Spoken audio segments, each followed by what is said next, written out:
इस वक्त पाकिस्तान ऐसा कंट्री है जहां से ज्यादा देखा जाता है।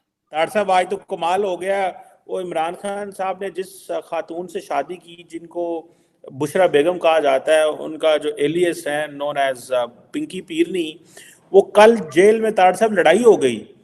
और लड़ाई क्या हुई तार साहब के साबिक शौहर और मौजूदा शौहर आपस में एक दूसरे का लितरो लितरी हो गए, मीडिया देख रहा है।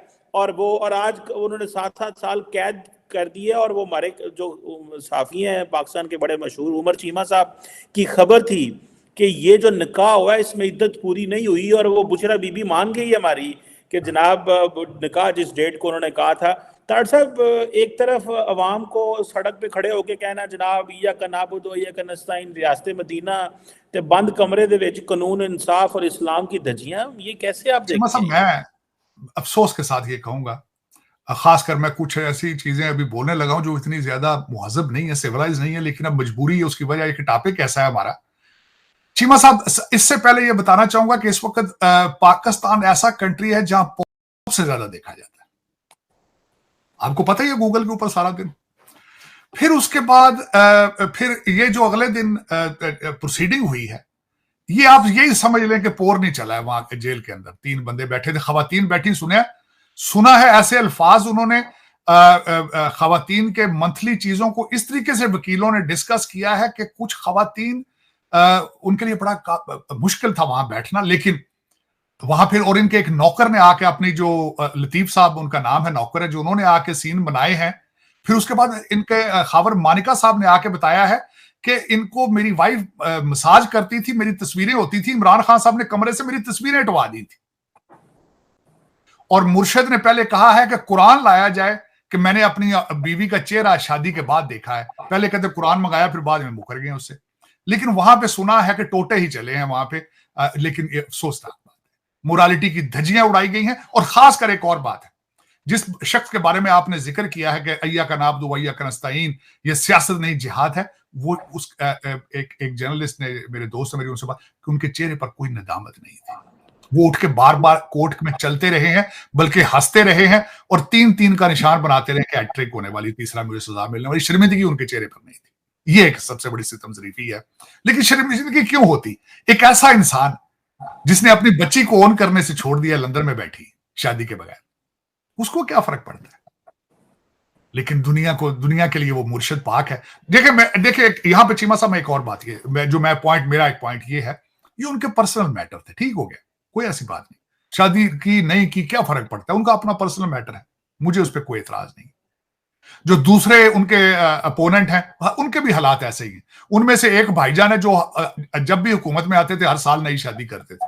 अपनी शादीशुदा जो खवातीन उनके आसपास फिर रही होती थी, मुलाजमीन, उनको डिवोर्सिंग करा के शादी कर लेते, तो कोई नई बात नहीं, पर्सनल मैटर, मैं उसमें नहीं जाना चाहता। मुझे एतराज इस चीज पर है कि उनको एक खातून ने कहा कि तुम मुझसे शादी करो, प्राइम मिनिस्टर बन जाओगे। और वो इतना बंदा नाइव था, इतना उसका ईमान इतना कमजोर था, या उसकी पर्सनैलिटी इतनी वीक है कि उसको एक रात चलती खातून कहती है कि तुम मुझसे शादी करो, प्राइम मिनिस्टर बन जाओगे, वो कहता है ठीक है करो, लाओ शादी करिए।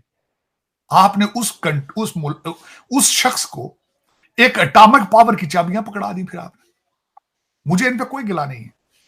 गिला है मुझे बाजवा साहब पे और जो दूसरे उनके राइट हैंड मैन थे, जिन्होंने ये एक बुत तराशा था पूरे मुल्क के लिए, मुझे उन पे दुख है।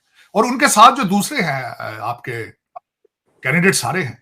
आसफ जरदारी साहब के बारे में कौन सा लोग कहते हैं कि वो बहुत तजद गुजार थे। वो उनकी बीवी अभी जिंदा थी, तो जो उनकी स्टोरियां इस्लामाबाद और कराची में और उनकी जिन खवातीन के साथ उनके साथ स्टोरियां आती थी, आज तक उन्होंने डिनाई नहीं की। उनकी कई बीवियां क्लेम कर चुकी हैं, उनके कई बच्चे क्लेम कर चुके हैं कि भाई हमारे बाप है। ये चीमा साहब, वो देखिए मेरी नजर में इस वक्त पाकिस्तान, मैंने दो चीज जो रिसेंटली, मैं मुसलसल पाकिस्तान की हिस्ट्री कुरेदने की कोशिश करता रहता हूं। बार बार ये नारा लगाया जाता है कि भुट्टो आज भी जिंदा है, भुट्टो जिंदा है, भुट्टो जिंदा है। ठीक हो गया, मुझे ये बताएं, ये नहीं लगता कि अयूब खान भी आज जिंदा है? ये बिल्कुल लगता नहीं कि आज जस्टिस मुनीर भी आज जिंदा है? मुझे बिल्कुल इस तरह लगता है कि जिस तरह गुलाम अहमद और सिकंदर मिर्जा भी जिंदा है। कोई डिफरेंस आपको नजर आता है उस सिस्टम से और आज के सिस्टम में? कोई सिस्टम।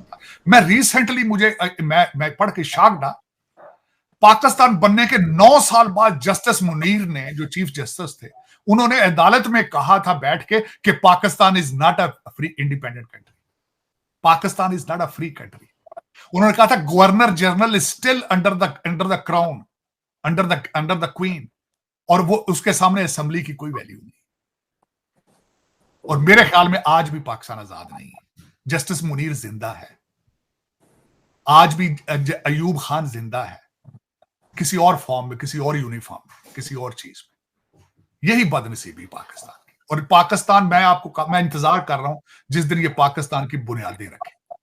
इन्होंने पाकिस्तान, मैं कल, मुझे डॉक्टर इश्तियाक साहब का एक मैंने ब्लॉग, मुझे किसी ने भेजा ब्लॉग, जिसमें उन्होंने फरमाया था कि कायदे आजम का ये बिल्कुल प्लान नहीं था कि लोग मुसलमान उजड़ के इधर आ जाएं तो ये हो जाए तो हो जाए। बिल्कुल मैं एग्री करता हूं, बल्कि मैं इस चीज से भी एग्री करता हूं। मैं मौलाना आजाद की जो फिलॉसफी थी, वो कहते थे कि अगर मुसलमान इकट्ठे रहते बांग्लादेश के और पाकिस्तान के और भारत के, दे वर बेटर ऑफ। आप कभी 1 मिनट के लिए सोच के देखें इस चीज को। जिस पॉइंट पे आज आप खड़े हैं, कंफ्यूज हैं, आज भी 2 नेशन पॉलिसी, 2 नेशन थ्योरी पे आप कंफ्यूज हैं, आज भी कंफ्यूज हैं आप, हर स्टेप के ऊपर कंफ्यूज हैं आज भी। आपको इस्लाम का पूरा पता नहीं है कि ये क्या है, क्योंकि आपके लिए फॉरेन रिलीजन है ये। आपने उसका भी मजाक बनाया, आपने 2 नेशन थ्योरी का भी मजाक उड़ाते हैं, आपने ईस्ट पाकिस्तान का मजाक उड़ाया, आपने बंगालियों का मजाक उड़ाया, आपने बलोचियों का मजाक उड़ाया, आपने सिंधियों का मजाक उड़ाया। You are very racist people, very racist people. Hello, नमस्कार एंड जय हिंद दोस्तों, स्वागत है आपका मिस्टर भारत में। इमरान खान और बुशरा बीबी दोनों के निकाहों को पाकिस्तान के कोर्ट ने अवैध करार देकर 7 साल की सजा और 5 लाख रुपए का जुर्माना लगाया है। ये फैसला सुनाते वक्त इमरान खान और बुशरा बीबी दोनों कोर्ट में ही मौजूद थे। बुशरा बीबी पर यह आरोप था कि उन्होंने अपने पहले पति फरेद मानेका को तलाक देने और इमरान खान से शादी करने के बीच जरूरी वेटिंग पीरियड यानी इद्दत को पूरा नहीं किया था। इस्लाम में शरीयत के मुताबिक मुस्लिम महिला की शादी किसी भी वजह से टूटती है तो दूसरी शादी करने से पहले कुछ वक्त के लिए उस महिला पर दूसरी शादी करने पर पाबंदी होती है। इसे इद्दत कहते हैं। इस तय किए गए वक्त को ही इद्दत कहा जाता है। ये वक्त 4 महीने 10 दिन का होता है। इस दौरान महिला पर गैर मर्दों से पर्दा करना भी जरूरी होता है। जैसा कि साजिद तरारजी ने बताया कि पाकिस्तान के पॉलिटिशियंस अपने यहाँ पर काम कर रही महिलाओं को तलाक लेने पर मजबूर करते हैं और फिर उनके साथ निकाह करके उन्हें अपनी बीवियां बना लेते हैं। इनके पॉलिटिशियंस का ध्यान इन सब चीजों से निकलेगा तो फिर ये अपने देश की तरक्की पर ध्यान देंगे। लेकिन पाकिस्तानी पॉलिटिशियंस का इन सब बातों से ध्यान हटता ही नहीं है। इनको जन्नत में भी हूरें चाहिए और जमीन पर भी। इस्लाम के नाम पर पाकिस्तानियों ने गंदगी मचाकर रखी है, इसलिए पाकिस्तानी भारत को लूटने आए मुगलों को फॉलो करते हैं ताकि इन्हें भी एक से ज्यादा बीवियां करने को मिले और जन्नत का मजा ये जिंदा रहते हुए जमीन पर ही ले ले। पाकिस्तान देखने में दुनिया में सबसे ऊपर आता है और तरक्की में सबसे नीचे। इस लिस्ट में टॉप पर आना है ये पाकिस्तान को अच्छे से पता है। आजादी से पहले ब्रिटिशों ने भारत पर राज किया था। अब इंडियंस पूरी दुनिया पर राज करने के लिए तैयार हो रहे हैं। दुनिया के कई देशों को इंडियंस ही चला रहे हैं, चाहे वो लंदन हो या फिर अमेरिका।